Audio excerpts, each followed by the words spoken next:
In the winter of 1851, two identical brothers walked into the Medical College of Virginia, claiming to suffer from an affliction of the mind. Within 6 months, both were dead. Thomas Henderson died in a frenzy, mutilating his own body in a fit of psychosis. Timothy, by contrast, wasted away in a silent stupor, completely unresponsive. Their attending physician, Dr. Cornelius Hartwell, attributed both deaths to hereditary mental decline. But when other doctors tried to review the case, they discovered every record had been doctored, destroyed, or deliberately erased. Then Hartwell disappeared, vanished without a trace, just 3 days after the twins died, leaving behind only coded research notes that no one could decipher. What those notes hinted at would force the medical establishment into a grim decision: reveal horrifying truths about human experimentation or bury them to protect their reputations. They chose silence. But silence festers, and the truth about the Henderson twins has lingered in the shadows of American medical history for more than 170 years, waiting to be uncovered. Before we go further into this story, subscribe so you don't miss more deep dives into America's darkest historical mysteries. And drop a comment telling us what state you're listening from. We love hearing from viewers across the country. Now, to understand what led two wealthy young men to seek a cure that ultimately destroyed them, we need to start at the Henderson family's estate, a sprawling tobacco plantation outside Richmond built on human suffering and secrets that festered like wounds that never healed. The plantation stretched across 800 acres of fertile Virginia soil, east of Richmond, perched above a bend in the James River. By 1850, it was among the most successful agricultural operations in the region, powered by the forced labor of 43 enslaved people. But tobacco wasn't the only business fueling the Hendersons' fortune. Jeremiah Henderson had discovered that medical schools throughout the South were desperate for cadavers. At first, he sold the bodies of slaves who died from natural causes. But soon, preservation techniques taught to him by a disgraced doctor turned him into something far more dangerous. Those who were too old, too rebellious, or simply too knowledgeable began vanishing. Their deaths were covered up with forged documents, their bodies sold for profit. Thomas and Timothy, born in 1825 during a violent summer thunderstorm, grew up immersed in this grim legacy. Identical in appearance, tall, pale, dark-haired, and gray-eyed, they were eerily different in demeanor. Thomas was methodically violent, fascinated by pain and precision. Timothy was cold, quiet, and unnervingly calm. Both were educated by private tutors, but their most formative lessons came from their father, who involved them early in the plantation's darker dealings. By their teens, they were not just witnesses, but active participants in preparing human bodies for medical sale. By 20, they were fully committed to the family business, treating people as products, experimenting with poisons and surgeries on the living and assisting physicians in brutal studies that lacked any trace of humanity. In 1851, Richmond was a city straddling tradition and scientific ambition. The Medical College of Virginia, just over a decade old, prided itself on pushing boundaries other schools wouldn't dare approach. Its Egyptian-style building on Marshall Street gave it a mysterious, almost sacred aura. Dr. Cornelius Hartwell, newly arrived from Philadelphia with bold theories about mental illness, quickly fit in. He believed that criminal behavior, madness, and even personality traits were purely biological and could be chemically corrected. Identical twins, he argued, were ideal for experimentation, one as a control, the other as a subject, allowing precise comparisons. His views had made him unwelcome in Philadelphia, where rumors swirled about unauthorized experiments and unexplained deaths. Richmond, however, welcomed his radical ideas. The first sign of disaster came on a freezing February morning. Timothy appeared at the front door of the family mansion completely naked and covered in blood that wasn't his. He held a shovel, its blade stained with dirt, hair, and bone. His eyes were vacant, his voice flat as he repeated a chilling phrase. "The specimens are walking." Thomas, disturbed for the first time in his life by his brother's state, found the source of the blood in the tobacco barn. There, 3 enslaved men were posed around a table in a macabre imitation of life. Their hands splayed on the wooden surface, their eyes propped open with twigs. It was a scene of calculated horror, a ritualized tableau that suggested something had gone terribly, irreversibly wrong. This was only the beginning of what would unravel as one of the most disturbing and deliberately buried chapters in American medical history. The victims were Caesar, the seasoned supervisor of tobacco operations; Benjamin, a skilled horse handler in his 20s, and Moses, an elderly man who had served the Henderson family for over 3 decades. All 3 were killed by devastating blows to the head, so forceful that fragments of skull were embedded in the barn's wooden walls. Blood patterns made it clear these were not frenzied acts, but calculated executions. Each man was struck while the others were still alive, forced to watch and wait for their turn. Afterward, the bodies were arranged with disturbing precision. Their posture was carefully adjusted multiple times, and candle stubs scattered around the scene suggested the work had been done slowly, deliberately, in near darkness, like a twisted ritual rather than mere murder. Timothy, despite blood on his hands and clear evidence linking him to the crime, claimed to remember nothing. He insisted he had slept in his bed the entire night. His voice was flat, emotionless, eerily detached from the horror he was accused of.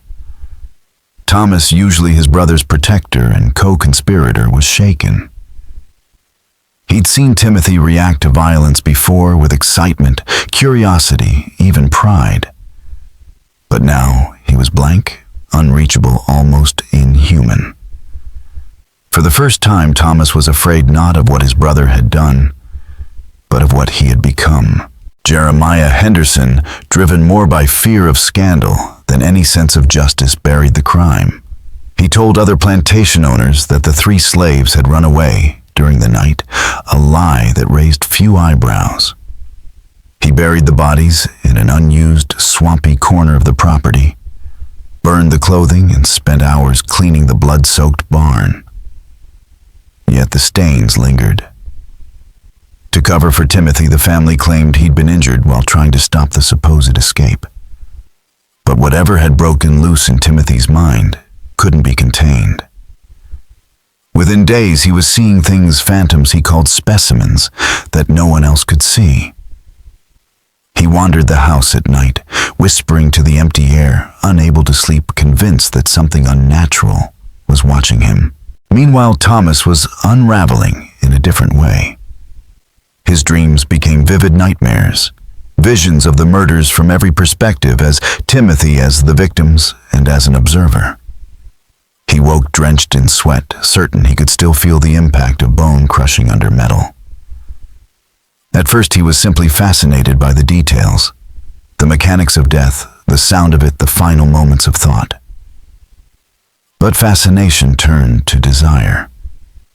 He found himself craving the act, not just the memory. The twins, long bound by an unspoken psychic thread, seemed to spiral in sync, each feeding the other's madness. Thomas began carrying a knife, supposedly for protection against Timothy's hallucinated specimens. But more and more, it felt like a weapon looking for a reason to be used. Timothy scrubbed his hands obsessively, insisting they were soaked in blood only he could see. As spring approached and the tobacco fields began to stir, so did something dark inside both brothers. Thomas's temper grew volatile. What had once been controlled bursts of cruelty turned into unprovoked explosive rage. He assaulted servants for minor delays, struck animals without warning, and eventually attacked a visiting Methodist preacher who dared to suggest that all human souls were equal. Thomas lunged without hesitation, screaming that some people were meant to be studied, dissected, that the Reverend was a fool to think otherwise. It took 4 men to drag him off, barely preventing a murder. Timothy, by contrast, withdrew deeper into his delusions. His disconnection from reality intensified at the same rate as his brother's descent into violence. While Thomas burned hot, Timothy turned to ice, sinking into a psychological abyss where the dead walked and the line between guilt and innocence no longer mattered. What had begun as a single night of horror on the Henderson plantation had become a slow-motion collapse of 2 minds bound together, unraveling together toward a fate no one could stop. While Thomas erupted with violent intensity, Timothy was quietly fading, as though retreating into a private world unreachable by anyone else. He stopped speaking in full sentences, reduced to whispers when he spoke at all. And even those murmurs were increasingly disconnected from reality. Servants began finding him in bizarre locations across the plantation, standing completely still, as if forgotten by time itself, alone in the fields, beneath a star-strewn sky. Or sitting silently in the slave quarters, once occupied by the murdered men, always in the exact positions their beds had once stood. Most unsettling was his frequent return to the tobacco barn, standing in the very spot where the killings took place, reaching out to touch things no one else could see, whispering to invisible companions. Questioned about these nighttime wanderings, Timothy insisted he had never left his room, claiming to fall asleep each night and awaken as if nothing had happened. The household staff, already shaken by the gruesome February murders and disturbed by the increasingly erratic behavior of both twins, began whispering about hauntings. Rumors swirled that Timothy was possessed, or worse, being drawn into some otherworldly realm. Desperate for answers, Jeremiah Henderson turned to local physicians, hoping for a rational explanation. Most dismissed Timothy's condition as stress-induced, a result of isolation, responsibility, or melancholy, and prescribed travel or socialization. But when Jeremiah shared the details during a chance meeting with Dr. Cornelius Hartwell at a medical society gathering, the reaction was immediate and intense. Hartwell listened with rapt attention, asking incisive questions that suggested he viewed the twins not as patients, but as specimens in a living experiment. What captivated Hartwell was the symmetry in the twins' psychological breakdowns. One descending into aggression, the other into passivity. Identical in biology, their diverging behavior presented a rare chance to study nature versus nurture with scientific clarity. Hartwell saw what others missed. The twins were a perfect living case study in extreme behavioral dichotomy. He arranged a visit to the plantation that March, under the pretense of offering medical guidance, but with the real intent of assessing the twins for potential experimental research. The 3-hour carriage ride from Richmond to the Henderson estate took Hartwell through winding, rough country roads. When the plantation came into view, it struck him as a vision of southern wealth and order. The grand mansion manicured grounds, orderly fields, and the symmetrical slave quarters all hinted at rigid control masking deep moral decay. Upon examination, the doctor found the twins exceeded even his highest expectations. Both exhibited opposite mental symptoms, yet no physical illnesses or hereditary conditions that might explain their states. Most striking were the subtle but clear indicators of chronic poisoning. Their pupils were persistently dilated. Their hands trembled slightly during fine movements. They reported metallic tastes and unexplained nausea. These signs pointed to prolonged exposure to mercury and opium, agents known to induce psychological disturbances when improperly administered. As Hartwell probed deeper, he uncovered the likely source. The twins' meals were prepared by the same cook. They drank from the same well. Most critically, they had been consuming identical tonics, daily concoctions Jeremiah believed were strengthening their minds. but which were likely laced with psychoactive compounds. Whether this poisoning was intentional or accidental, it had already created the precise conditions Hartwell needed: two genetically identical minds, chemically unbalanced in opposite directions and slowly unraveling. The doctor recognized the opportunity immediately. These were not just patients, they were ideal test subjects for his theories on behavioral modification. What remained was securing access. On a warm April evening, as storm clouds churned above the tobacco fields, Hartwell made his pitch. Seated in the plantation's dimly lit library, surrounded by rows of unread books and the ever-present haze of cigar smoke, he proposed relocating the twins to the Medical College of Virginia for specialized treatment. What he presented as medical intervention was in reality the start of something far more insidious. And Jeremiah, desperate to save face and reclaim control, was ready to accept anything that sounded like hope. As thunder rolled across the horizon and flashes of lightning danced beyond the tall library windows, Dr. Cornelius Hartwell made his final pitch. Speaking in a calm, confident tone, he explained that Thomas and Timothy were not just patients in need of care. They were rare, invaluable examples of a phenomenon he had been preparing to study for over a year. Their conditions, disturbing as they seemed, offered a remarkable scientific opportunity. The chance to observe how two identical human minds could diverge under precisely controlled conditions. With the advanced therapeutic methods available at the Medical College of Virginia, Hartwell claimed he could not only cure their ailments, but also contribute critical findings to the burgeoning field of mental medicine. He spoke with the poise of a man who had already designed the entire treatment protocol, down to the smallest detail. The twins, he promised, would be housed in private rooms, tailored for long-term observation, monitored by specialists trained in the complexities of mental illness. Over the course of 6 months, they would be administered specific treatments, observed closely, and protected from any outside influence that might disrupt their recovery.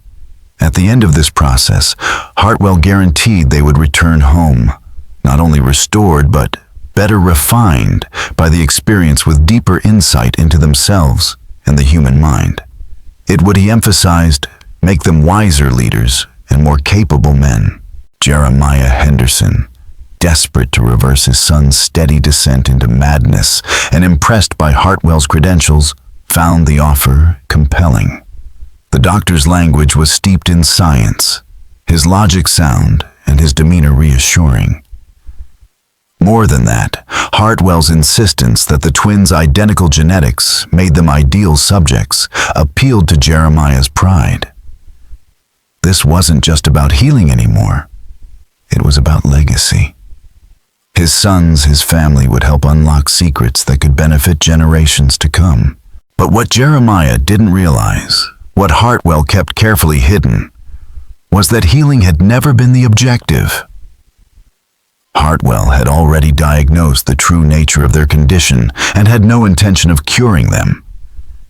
His real goal was to manipulate their minds chemically and psychologically, pushing each brother to a psychological extreme. Thomas, already leaning toward aggression, would be transformed into a creature without empathy. Guilt or inhibition, driven by violent impulse and stripped of moral restraint.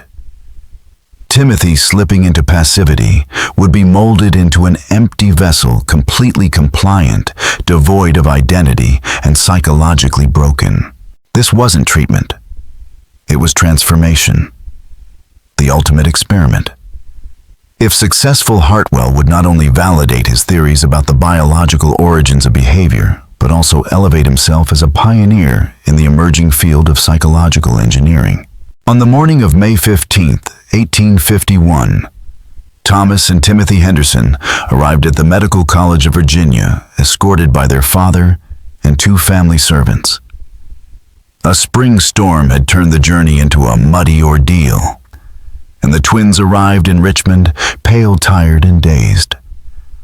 The college loomed like a temple, its Egyptian-style facade radiating a solemn grandeur that promised mystery and authority. Inside on the third floor, 2 rooms had been specially prepared for their stay. Room 312, with its view of the James River, would house Thomas. Room 314, bathed in the golden light of the setting sun, was assigned to Timothy. Between them, in room 313, sat Hartwell's office, perfectly positioned to oversee both of his test subjects without obstruction. From the moment the twins stepped into those rooms, the experiment began. Hartwell initiated a strict regimen of isolation and control, telling both the family and the patients that any contact between the brothers could hinder their recovery. Their schedules were carefully designed, their diets customized, their rooms soundproofed and monitored. Visitors were limited, reading materials were selected with intention. They would be studied, reshaped, and separated from anything familiar, including each other. What the Henderson family believed to be cutting-edge care was in truth the opening act of a dangerous human experiment. The third floor of the medical college had become a sealed laboratory, and Thomas and Timothy Henderson, once heirs to a tobacco empire, had become living instruments in one man's pursuit of psychological mastery. Jeremiah Henderson, soothed by Hartwell's authoritative manner and promises of scientific precision, signed over custody of his sons without hesitation. He believed he was placing them in the hands of cutting-edge medicine destined not just for healing, but for a kind of enlightened transformation. As his carriage rattled away down Marshall Street, he had no idea he had consigned his sons to the darkest chapter of their lives. Behind the solemn facade of the Medical College of Virginia, the Henderson twins were about to be consumed by an experiment that had nothing to do with recovery and everything to do with control. In just 2 weeks, the shift in their behavior was so severe, so unnatural, that even those with limited contact noticed the change. But while the twins descended into opposite extremes of mental disintegration, Dr. Hartwell's official reports to the college described only measured improvements and encouraging signs of psychological stabilization. Nothing could have been further from the truth. Thomas erupted first. His violent tendencies, previously erratic and manageable, now exploded into relentless aggression. Attacks on staff became daily occurrences, and full restraints were soon required to keep him from inflicting serious harm. Guards accompanied every medical worker who entered his room. His physical strength increased inexplicably, as if the experimental substances coursing through his system were not only unshackling his moral restraint, but enhancing his body's capabilities. He spoke rapidly, manically spinning violent fantasies in a disturbingly casual tone, detailing how he would maim, torture, and kill with chilling specificity. He didn't merely express violent desires, he diagnosed people's weaknesses like a surgeon identifying pressure points. A nurse's claustrophobia, a doctor's weak heart, a guard's old injury. He named them all, unerringly accurate, with no possible way of knowing such personal details. Meanwhile, Timothy's descent was quieter, but no less horrifying. He became docile, unnaturally obedient, his individuality dissolving day by day.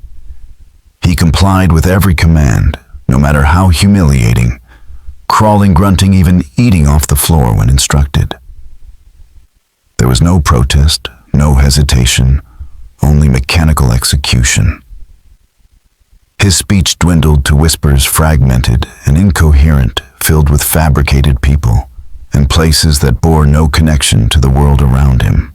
He would stare straight through people with wide, vacant eyes, as though no one was home inside his mind, just an empty shell trained to respond, not to think.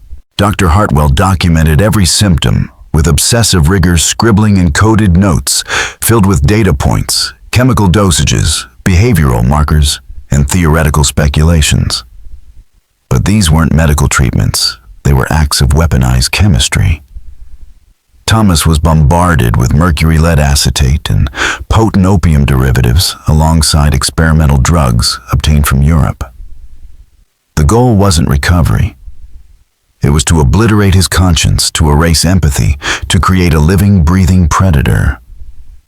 In contrast, Timothy received massive doses of morphine sedatives, memory suppressants, and compounds meant to dissolve his will, entirely stripping him of agency until he was a docile, dependent subject, incapable of even basic decisions without instruction. As the twins spiraled deeper into their chemically induced hells, whispers began spreading within the college. Not all staff shared Hartwell's ambition or his blindness to human suffering. Dr. Edmund Carver, a respected anatomist with decades of experience, grew deeply suspicious.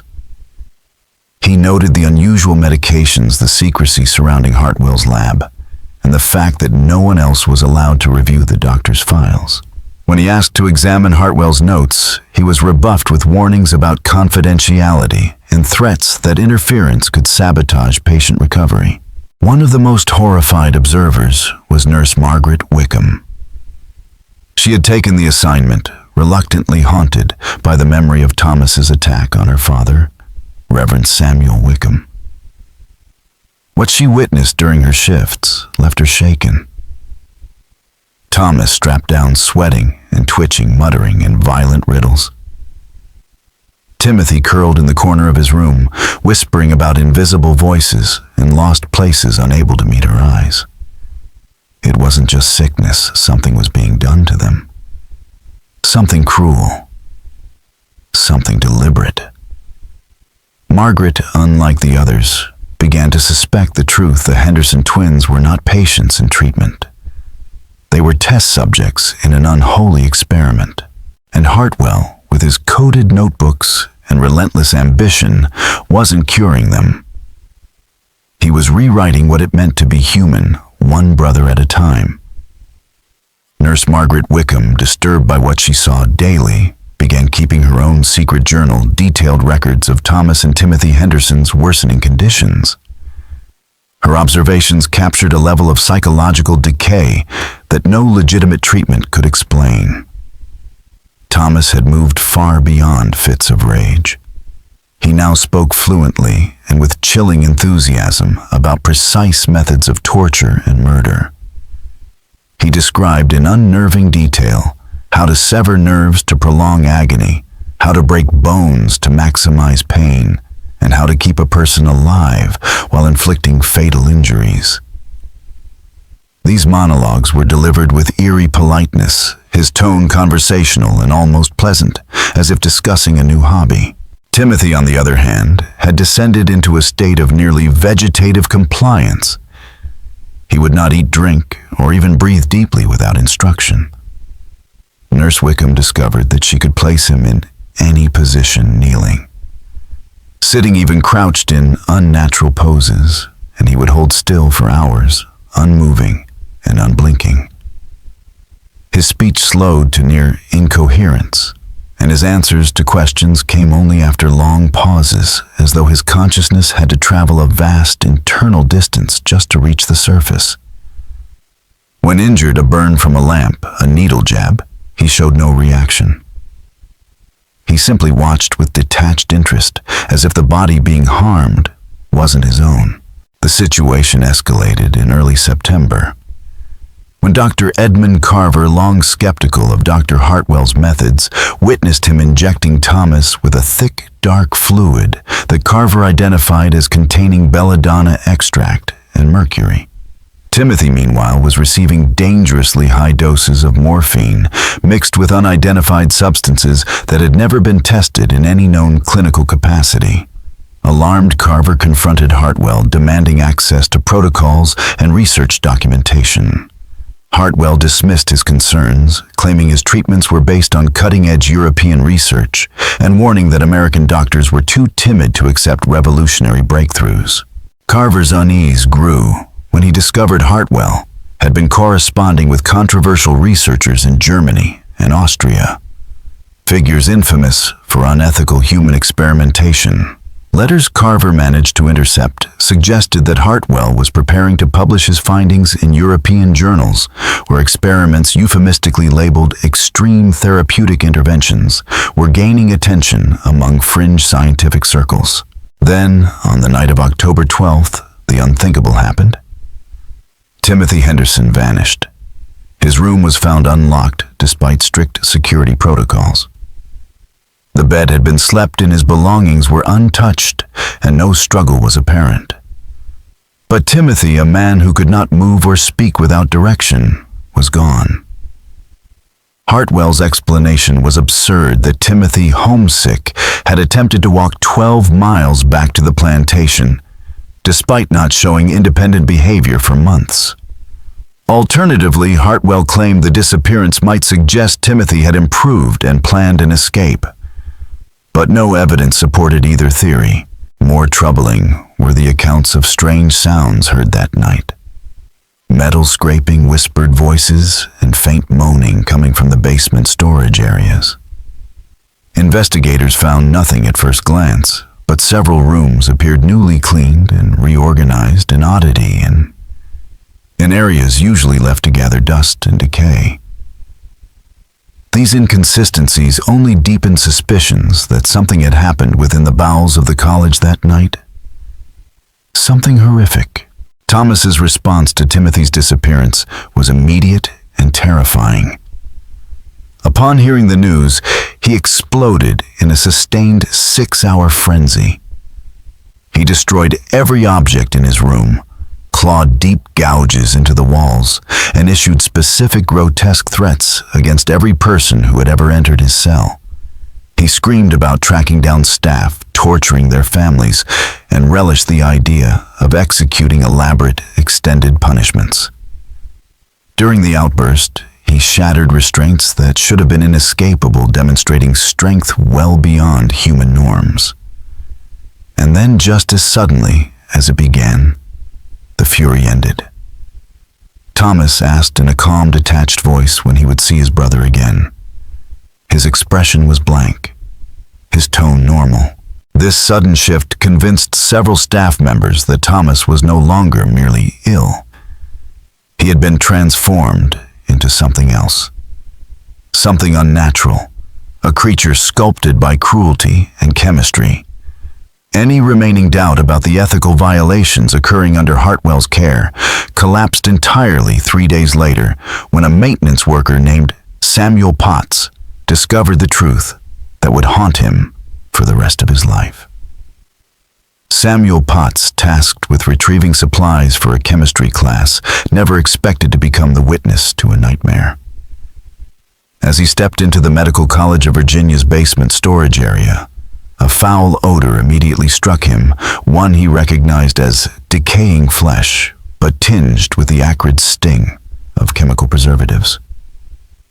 It was coming from the room reserved for anatomical specimens, a space rarely entered and even more rarely cleaned. When Potts unlocked the door, what he found changed the course of the investigation forever. Timothy Henderson lay on a wooden examination table meticulously posed in a mockery of clinical dignity. His arms were folded neatly across his chest, his legs extended straight and parallel. His clothes, removed with care, were folded and placed on a nearby shelf as though he were simply undergoing a routine exam. But the most grotesque detail was the placement of his eyes held open, with small surgical clips used for dissection, creating a horrific illusion that he was awake and silently observing. It was clear to anyone with medical experience that this was not suicide or natural death. The body had been arranged deliberately. A medical examination confirmed what Potts already suspected. Timothy had died nearly 48 hours earlier, placing his time of death within mere hours of his disappearance. The cause was catastrophic brain trauma. But the wound wasn't messy or haphazard. A flawless incision at the base of his skull revealed a chilling truth. His entire brain had been removed with surgical expertise. No surrounding tissue was damaged, and the rest of the body was pristine. This had been a post-mortem extraction, performed with precision by someone who knew exactly what they were doing. Dr. Hartwell's explanation was transparently false. He claimed Timothy had suffered a fatal seizure during the night, and that the body had been moved to the basement to avoid upsetting other patients. The brain, he insisted, was removed during a standard autopsy to investigate the seizure's effects. But the hastily written notes he presented were riddled with inconsistencies. The timeline didn't match. The handwriting was panicked, and the medical logic was nonsensical. Nurse Margaret Wickham, who had kept extensive independent records, knew better. Wickham had monitored Timothy closely in the days before his death. He had shown no signs of seizures. In fact, he had displayed steadily diminishing neurological activity, not hyperactivity. Only hours before his supposed seizure, she had seen him alive, unresponsive, but stable. More damning still, she had seen Hartwell enter Timothy's room late that night, carrying his surgical gloves and a leather bag that clinked with metal instruments. She'd thought it was a routine check. Now she knew better. When the college demanded Hartwell's full records, they found most of them destroyed, soaked through, smeared beyond recognition, or torn into fragments. What few pages remained were written in Hartwell's personal cipher, but partially deciphered excerpts exposed a horrifying truth. This had never been a treatment. It had been a systematic program of psychological destruction. The notes contained references to chemical erosion of moral identity, dose-dependent suppression of volition, and target state behavioral finality. Charts tracked the twins' responses to cocktails of poisons and psychoactive drugs, increasing dosages week by week to push Thomas toward aggression and Timothy toward helplessness. The goal was not recovery, it was to sculpt perfect examples of behavioral extremes. Hartwell called it induced psychological bifurcation, his attempt to prove that personality could be chemically rewritten. When Dr. Edmund Carver delivered the news of Timothy's death to Thomas, he did so with care, aware of the volatility he risked unleashing. Thomas strangely didn't react at first. He simply stared ahead, silent and motionless for almost an hour. Then, without warning, he began to laugh. It started softly but quickly escalated into manic, echoing shrieks of hysteria that rang through the halls of the college for hours. The laughter gave way to howling sobs, then to guttural screams about the specimens walking again and the doctor's perfect experiment.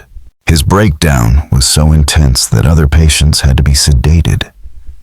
Walls vibrated with his voice. Some staff fled the floor entirely, and in rare, lucid moments, Thomas said things no one could explain, details that had never been recorded in any file. He spoke of the chemical names Hartwell had used, the techniques employed to unbind the mind the moment he first felt his own thoughts slipping away. He described feeling his sense of right and wrong evaporate his emotions, flatten his instincts, sharpen like becoming something hollow and dangerous, crafted for a purpose he couldn't understand. He said Hartwell didn't want to heal us. He wanted to make a predator and a prey watch what happened when one forgot how to feel and the other forgot how to resist. That chilling assertion, whispered through cracked lips and bloodied teeth, confirmed what Nurse Wickham and Dr. Carver had already feared. The Henderson twins were not victims of madness. They were the victims of a methodical horror, an experiment in manipulating the very architecture of the human mind. And Timothy's body, posed like a specimen in a textbook, had been Hartwell's final exhibit. Thomas Henderson's final testimony, delivered during the brief moments of lucidity between violent breakdowns and sedation, confirmed the worst fears of those already questioning Dr. Cornelius Hartwell's methods. In a chilling account, Thomas described being forced to watch through hidden viewing panels as Timothy was subjected to escalating procedures of degradation and pain. Hartwell, it turned out, had been monitoring not only the effects of chemical intervention on each twin individually, but also how observing a sibling's suffering influenced the psychological breakdown of the other. The experiment had never been solely about behavioral modification. It had been an exploration of shared trauma, the mental symbiosis between twins, and the weaponization of empathy as a tool of psychological destruction. Thomas's words made it clear they had not been treated. They had been conditioned, dissected, and broken by design. Their final states weren't failures of therapy. They were the intended destination of a long deliberate campaign of abuse. Thomas died on October 18, 1851, exactly 1 week after Timothy's body was discovered.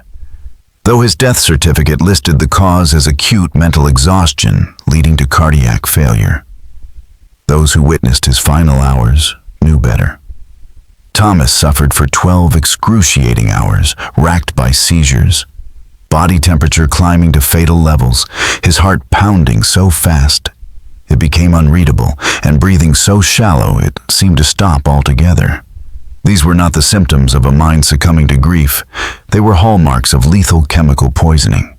Despite the physical agony, Thomas's final words were eerily clear. Whispered to Nurse Margaret Wickham, who had stayed by his side in those final moments, he said, "Tell them what the doctor made us into. Tell them we were people before he started changing us. Tell them the specimens were walking because he made them walk." 3 days later, Dr. Cornelius Hartwell vanished. All that remained of him in Richmond was a brief resignation letter citing a fictitious family emergency in Philadelphia. When contacted, no Philadelphia institution had any record of his education residency or medical credentials. The hospital where he claimed to have trained had never heard of him. The university where he said he taught did not exist. As letters went out to other institutions across the country, a disturbing pattern emerged. Facilities in multiple states reported mysterious disappearances of vulnerable patients during periods when a man matching Hartwell's description had worked under various aliases. The truth finally came to light when officials searched Hartwell's office and private laboratory. Beneath the floorboards, they discovered meticulously organized research notes encrypted in multiple layers of code that took weeks to decode.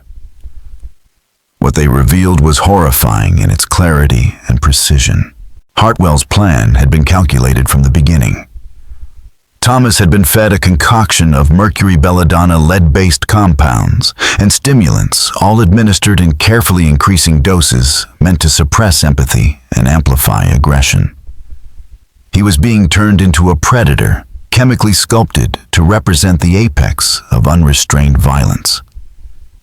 Timothy, meanwhile, was subjected to high doses of morphine, experimental sedatives, and memory-suppressing agents designed to erase autonomy and identity. He was to become the perfect submissive, incapable of independent thought, incapable of resisting command. But perhaps the most disturbing revelation in the notes was that Thomas and Timothy were not Hartwell's first victims.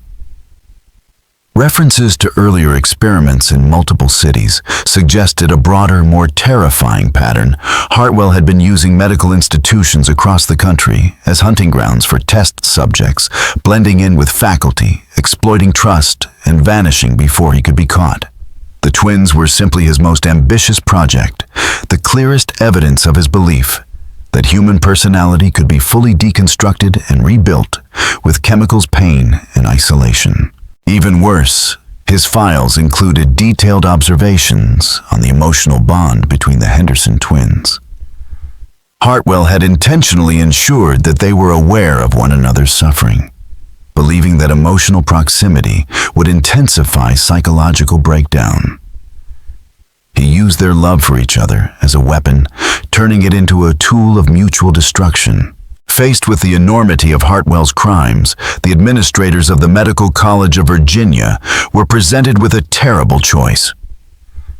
If they exposed the truth, they would provide justice for the twins, but at the cost of destroying public trust in medicine, shattering careers, and potentially closing one of the South's most prestigious institutions. The alternative was silence. They chose silence.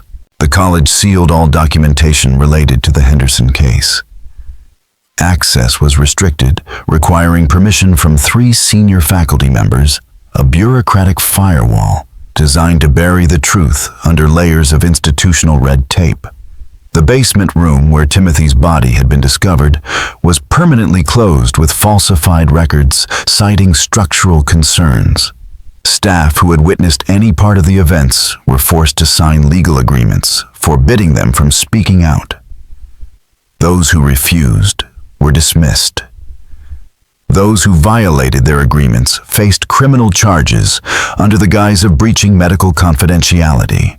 The story of Thomas and Timothy Henderson, 2 brothers transformed into monsters and martyrs, was erased from official history. But their final words, their suffering, and the terrible truths buried in Hartwell's notes continue to echo in the darkest corners of American medical history.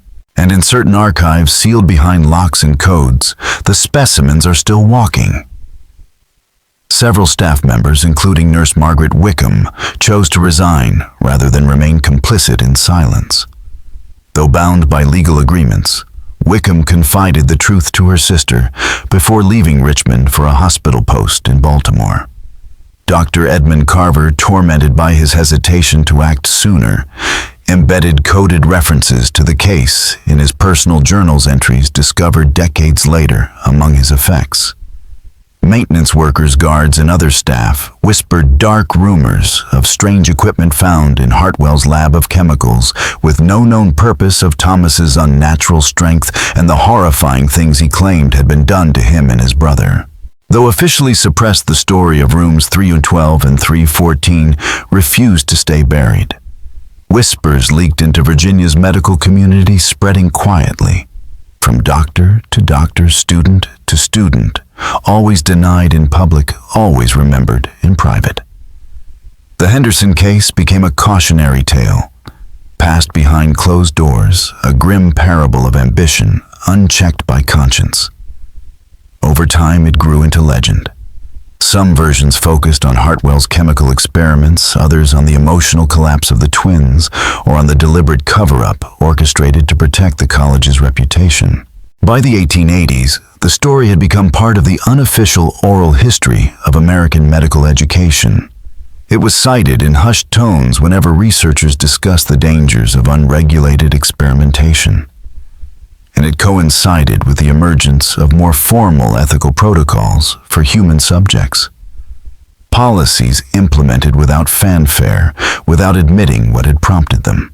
Today, more than 170 years later, the Medical College of Virginia remains active as part of Virginia Commonwealth University.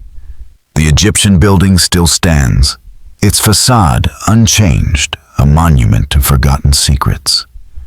The 3rd floor, where Thomas and Timothy spent their final months, has been converted into storage. Access is limited. Official records remain sealed in university archives, and researchers seeking them must prove academic intent and agree to strict usage restrictions. Even then, the files are incomplete, key documents, missing pages, water-damaged, or destroyed timelines fragmented. The basement room where Timothy's body was found has never reopened. Renovations have modernized the building, but that section remains sealed. Construction workers report strange sounds, metal scraping, distant moaning voices in the ventilation. Security guards on night shifts have logged unexplained activity doors, unlocking themselves, lights flickering in patterns, sudden cold spots where systems report no malfunction. Most unsettling of all are the sightings described independently by students and staff alike of 2 identical men in 19th century clothing wandering the halls, seen only from the corner of the eye, gone when looked at directly. The Henderson family plantation still stands, though it's passed through several owners, and now functions as a historical site. The current operators are unaware of the property's connection to the medical college. The family cemetery is overgrown, the headstones for Thomas and Timothy nearly hidden beneath vines and honeysuckle. Local historians attempting to trace the family's history have faced unusual obstacles. Missing courthouse records, lost newspaper archives, vanished family documents.